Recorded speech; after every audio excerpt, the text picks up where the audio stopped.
Hi viewers, welcome to Switchify channel. Today I have come here to tell you something about how to prepare for SLO based examination, and today I have with me the most respected, the most experienced Mr. Malik Parvez Iqbal. He deals with Federal Board, Aga Khan Board, Rawalpindi Board. He has served there as a sub-examiner, as a head examiner, as a superintendent, as a paper checker, as a paper setter. So today he will let you know that how to prepare for SLO based examination. So without wasting any moment of time, let us move towards his advices, and you must be enjoying and you must be preparing accordingly. Dear students, my name is Malik Parvez Iqbal. I am HOD Physics. I deal with Federal Board, Rawalpindi Board and other board in various stages and various posts. I am as a paper setter, head examiner, as a sub-examiner, as a superintendent. I've worked a lot. As a master trainer in Federal Board, I did work as a trainee.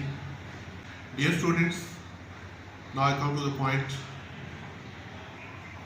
कि आप कि जो main purpose है students का कि आपने education ली, आपकी जो सब्जेक्ट है फिजिक्स, इसमें आपने मार्क्स कैसे लेने हैं, पढ़ना कैसे है, कैसे तैयारी करनी है जो आपके फ्यूचर के लिए भी काम आ सके। तो क्योंकि आजकल स्टडीज जो है लास्ट ईयर से चेंज हो गया पेपर पैटर्न मीन्स जो टीचिंग मेथोडोलॉजी है वो भी चेंज हो गई है। पहले भी physics science subject conceptual based होता था, लेकिन पेपर उस तरीके से नहीं आता था।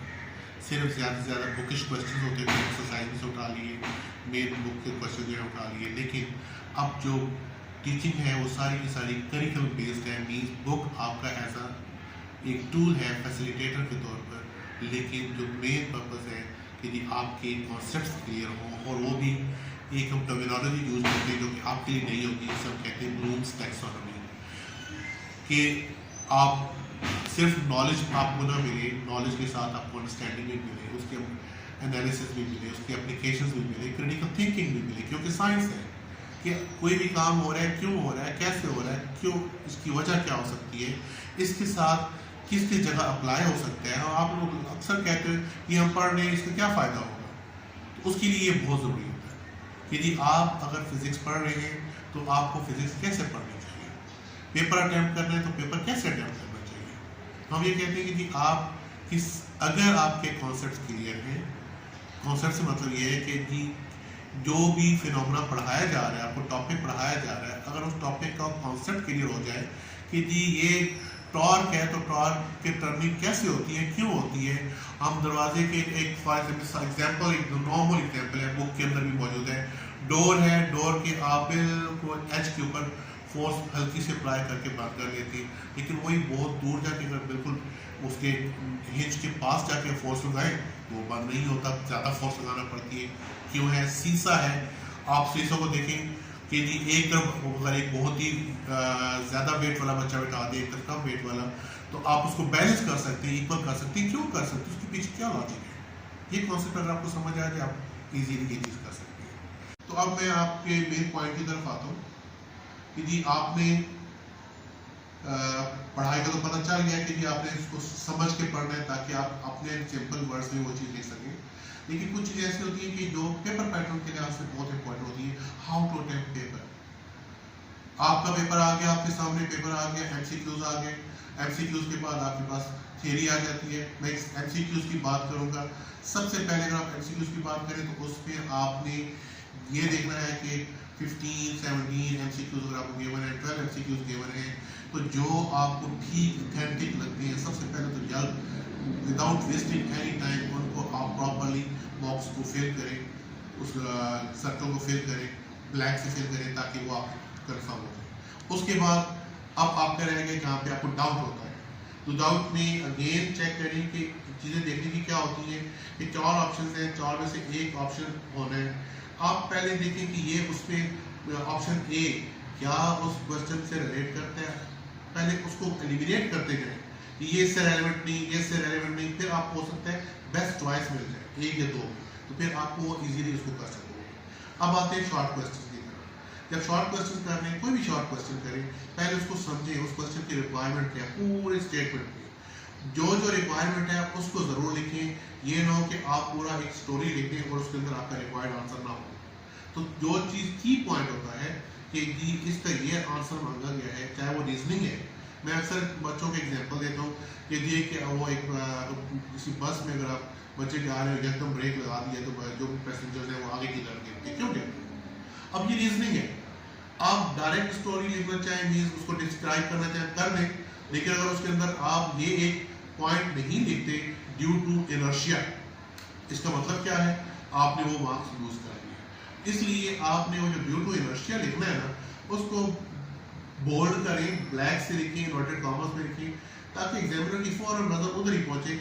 बाकी आगे वो थोड़ा कम ही पड़ेगा, लेकिन अगर उसका की पॉइंट उसको समझ आ गया, हो सकता है आपको पूरे के पूरे 3 नंबर दे दें। लेकिन अगर उसके साथ आगे रिक्वायरमेंट मांगी गई है, टॉर्क का क्वेश्चन है, डिफाइन टॉर्क। अब टॉर्क क्या है, तो डिफाइन के साथ साथ उसकी डेफिनेशन भी होगी, मीन स्टेटमेंट होगी, फार्मूला हो गया, उसके ऐसा यूनिट होगी। ये 3 पॉइंट्स हैं, जब तक आप प्रॉपर्ली मेंशन नहीं करोगे आपको 3 मार्क्स नहीं मिलेंगे।